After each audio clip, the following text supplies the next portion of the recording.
Hey everybody, it's Drew. Welcome back to my channel. So in this video, we're going to build the Revell 172nd F15E Strike Eagle. And this kit came out in 2022, I believe. It says all new tooling. And this kit is, the decals are for a commemorative plane for the 75th anniversary of D-Day that took place in England. And they had decorated some F-15s with the invasion stripes. And of course, you see here they had the Mustangs and some P-47s and things like that, and some British aircraft during that commemoration ceremony. So, as a sneak peek, voila! Here's the finished model, and pretty cool, eh? So, kick back, get a beverage, and let's build this model. I'll see you at the end. Thank you. Alright guys, to begin this build, we're going to build the ejection seats first and then get the cockpit all detailed up. So I have cut out all the ejection seat parts, and so let's get these together. And it's pretty straightforward. So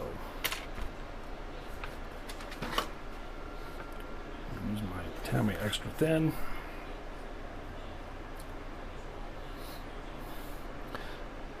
And you want to make sure that one side of the seat has the bottle, the oxygen bottle, propellant bottle, whatever it is, and then the other side doesn't. And so, yeah.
I'm going to give the cockpit parts a coat of Vallejo primer just to make a nice smooth surface for the base color. And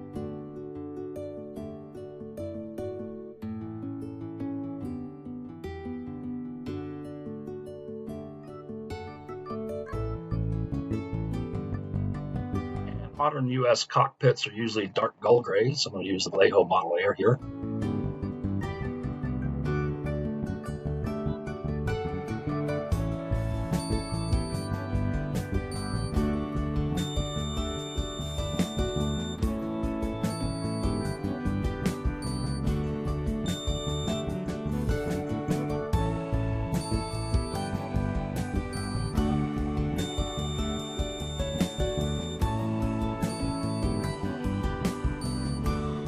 Panels on the console, so I'm going to just basically use a really fine black permanent marker and just color in some of those panels instead of trying to paint them all.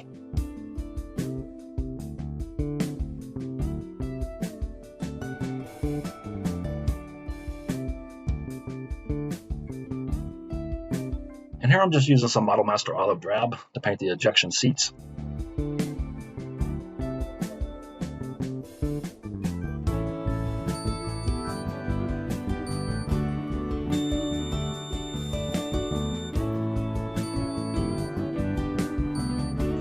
are some decals for the instrument panels and the consoles on the sides of the cockpit tub. They do a nice thing here where they have a clear piece of film over the screens, and so what you want to do is paint those a green and then put the decal over it. So turns out pretty good.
The jet intakes, and you might notice here that I didn't paint those white because nobody will ever see them.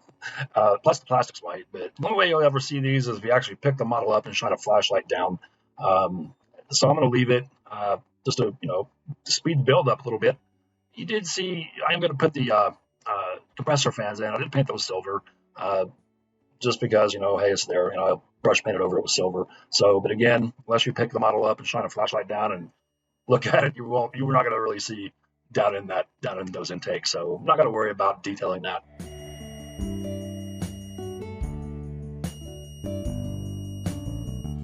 These are the lower portions of the wings. They just go on here. There's several locator pins.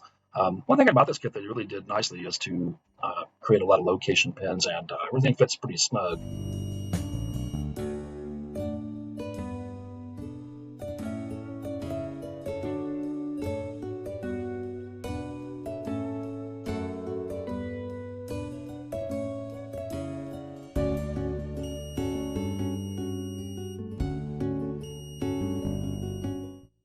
And you're going to have to drill out some holes for the missile rails and ordnance hard points.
Okay, the fun part. So there are a few gaps, and right where the front section of the cockpit area pushes into the fuselage, there is a little gap there, and there's some gappage on the parts where the jet intakes, and just a few other little places where didn't quite meet up very well. Plus the wing roots on the bottom. So I'm going to use some Vallejo, or excuse me, some Tamiya putty for the main gaps, and some Vallejo putty to fix the wing root gaps, and also the join where the lower wings, the top wings fit. So that should take care of it. It's always a fun process, but it's usually got to be done.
It's time to get the jet nozzles built, and these pieces here fit really nicely. There is a locating pin, and you just kind of have to push them together and to make room for the last piece. But otherwise they go in really well. So I'm just using a little thick glue here, just so I can get them in place and manipulate them a little bit.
Be very careful cutting out these actuators or pistons, or what they're called.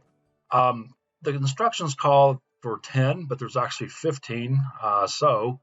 And be very careful cutting them out because the sprue grate's kind of thick. So I took my knife, basically sawed them out, and then I'm going to have to cut off trim the excess plastic here. So just be careful. They do fit nicely. Again, there's a nice locating holes on both sides. And they just kind of a pain, but they fit nice, so I'm happy about that.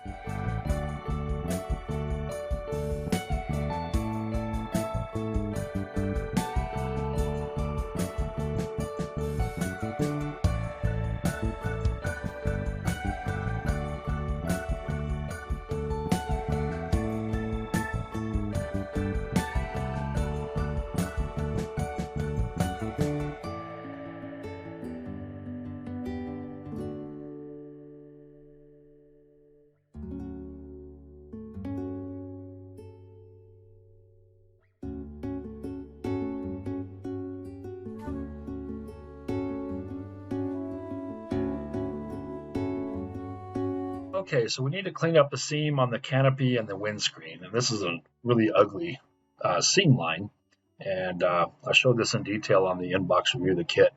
So what we do first is you're going to scrape the seam line down with your hobby knife, and then you're just going to use some fine grit sandpaper. I'm using this Squadron three-sided sanding stick. I think it was actually made for this purpose because it has a very fine, and then it goes up to a buffing and then a shining or polishing. And so that's all you do here. And I don't really have any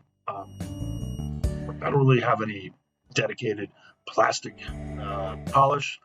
So I'm going to use a little toothpaste, and then I'm going to dip it into some future floor polish, let it dry, and it comes out pretty nice. So it's easy. It didn't take very long, but you gotta work at this. But yeah, Revell didn't do a very good job on that part.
Okay guys, let me pause. So I've got most of the decals on. After 2 very long marathon sessions of decaling over a couple days, I got all the stencils on. Finally, man, there's a lot of them, and I think it turned out pretty well. So I have a few more to do. Let me show you what I'm talking about. So fortunately, I read ahead a little bit in the instructions, and since I was going to do the decal stripes, use the decals for the stripes, I got to the very back, and I'm glad I did this, because if you're building this kit, you need to be aware of this. If you're going to use the decal stripes, which actually turned out really well, apply decal 7 for attaching armament rails and scoops. Okay, and if you look at pictures, that's actually what they did. They actually painted over the bomb missile racks, whatever you want to call them, and also these are bomb racks here and missile racks, and they painted over those. And so what you do is you put the decals on, and then you install the bomb racks and these racks underneath for the missiles and stuff, or whatever armaments it is. And so what I did is I left them on the sprue and just assembled them on the sprue. And so if you take a look here, so on step 59, it has the placements for these different bomb racks on both sides, or 6 total. And this number here means the step that you built this one. And I don't know what their difference is. Maybe they're angled different, or they got a little bit of detail on them. But I wanted to make sure I get it right and not mess it up. So I left them on the sprue. And it's like, this is the port side, or excuse me, this is the starboard side here. And so if I look at my plane, look at the model, I'm just going to flip it over, and so in this area right here, I'm going to install this one from step 44. Okay, and I'll flip back here, and step 44, it has you put part 109 and 110 together. And some of these, according to the diagrams and stuff, they might look a little bit different, but I'm not sure. So what I did is I just left those on the sprue, put them together, and that way I can look. Let me get this out. Sorry. So in step 44, we had 109 and 110, and so the parts are here. And so you can see I just left, I can find the number. Okay, so there's 110. So that's that one right there. So I basically took off part 109 and just glued it to 110. So I can clip that off and install it. That's how I'm going to do that. The same thing with these missile rails here. For example, this one. Yeah. Sorry. So on the starboard side here, it's the one put together in step 48. Okay, and so it's just the angle and everything like that. I just want to make it easy. So in step 48 for the starboard side missile rail, this is 104 and 103. And so I left them on again. There were 2 pieces, so I left them on the sprue. Let me turn it around where I see the numbers, and so this is 104. Yeah, and so okay. So it'll be this one for the starboard side. So I'll take it off and put it on. And then once you get those installed, they provide little decals that go over. Like for example, this middle rail here, part of it's in the white, and they provide a little decal that goes over that. Okay, and you can see, oops, and you can see how if you line the decals up the way they're supposed to be, when I put that little dude in there, it's gonna have a space that's gonna be white. Same thing with this one; it's gonna be white. This, I don't know, I'm not sure what that is exactly, but it's some sort of intake nozzle. There's a decal that on the black part that wraps over it. They don't give you a decal for the white part, and so I basically just painted it white. Didn't do a very good job, but I'm sure it's going to be kind of dirty anyway. They didn't give you a white decal, but again, in reference photos, that's literally what they did. They literally painted over these bomb racks and these two rails on the side. The only one they didn't paint over is if they have a center line missile rack. This kit doesn't. It just has it has a center line drop tank, but in pictures I'm using, I didn't see that installed. Well, I saw it. Just want to take that back. And so, but the kit doesn't come with that. So I'm not going to use this center line drop tank on this kit. So, okay. Anyway, yeah. So moving along. Again, the decals are fantastic. I'm just going to go out on a limb and say they are probably cartographed because they went down so well, and didn't have any problems with them. The only issue I had was I couldn't get them to slide around very easily. I don't know if that was the varnish that I used, or one thing I didn't do that I want to do, make sure I do next time I build the model, is make sure I sand it smooth, give it a nice wet sand before painting and stuff. This one still has a little bit of grainy texture, but you can't really tell. But it makes the decal application a lot easier.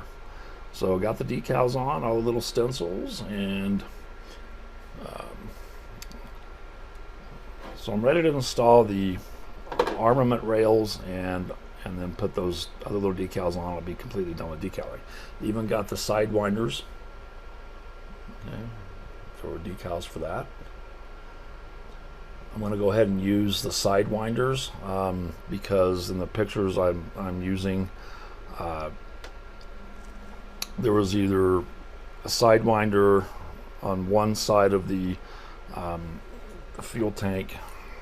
I'm not wing fuel tanks, and basically just you mount a rack here on each side, and there was a missile. There was either a Sparrows or two Sidewinders, or a Sparrow and a Sidewinder. I thought about putting one Sidewinder on and a Sparrow on, but when I got to looking at the Sparrows, there's pen marks, and I didn't want to deal with that. So I just used the Sidewinders because they look pretty good. There's a little bit of pen mark in them, but I got 4 of those. Yep. So 4 Sidewinders, and I got the stencils on. There's one for the head, and then the wraparound stencil.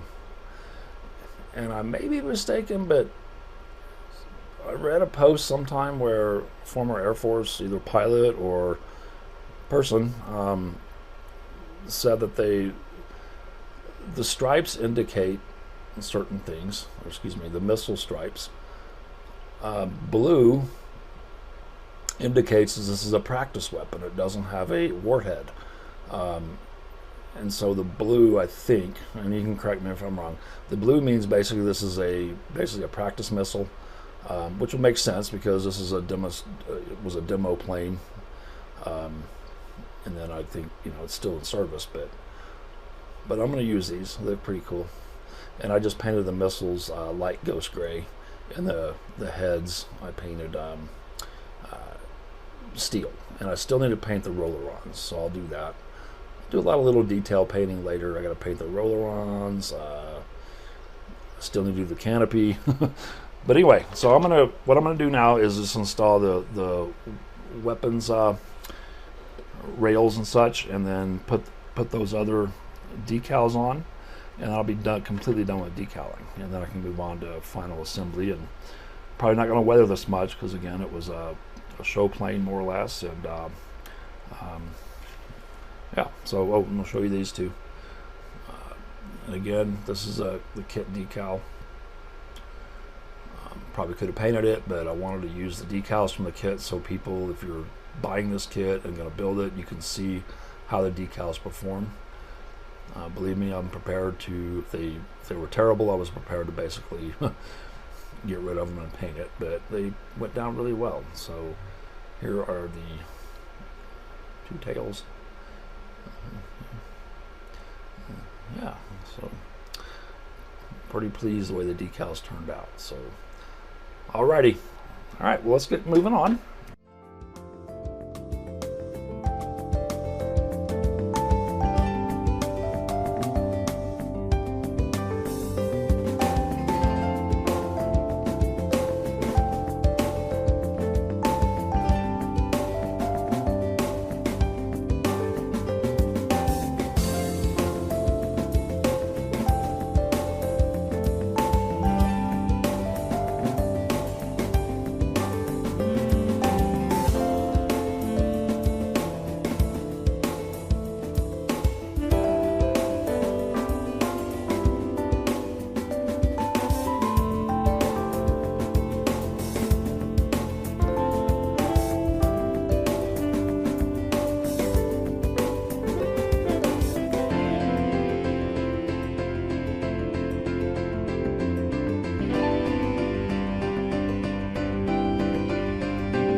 these last few pieces, I'm going to call it good. And I want to thank you for sticking around to the end. I do appreciate it. I have some photos here of the finished model. And again, leave a comment, thumbs up, subscribe to my channel if you haven't already done so. I do appreciate it. And I will see you in the next video. Take care.